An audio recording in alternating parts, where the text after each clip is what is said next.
Okey, bila kita dah cuci semua lebihan propolis yang ada di dalam topi ni, kita pakai satu silikon Artix Latex Sealant untuk kita gam pada bahagian plastik topi nanti. Okey, so ini kita tekan saja.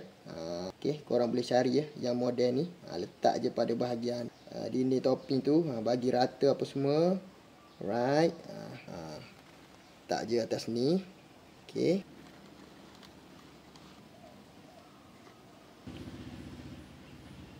Okey, tujuan untuk kita silikon ni adalah untuk kita mengelakkan perosak lah ya. Suka bersarang pada celah plastik topping. Okey, bila kita dah silikon, ambil saja sarung tangan tadi, ratakan dengan sarung tangan. Okey, nampak bila kita ratakan nanti dia lebih melekat lah bila mana kita letak plastik topping tu. Dan serangga perosak juga ulat-ulat BSF apa semua memang susah nak masuk lah. Okey, kita ratakan, jangan bagi ada satu lubang ataupun ruang untuk perosak masuk ya. Sangat simple saja cara untuk penggunaan silikon ni. Korang yang kat rumah tu memang wajib buat lah benda-benda macam ni ya.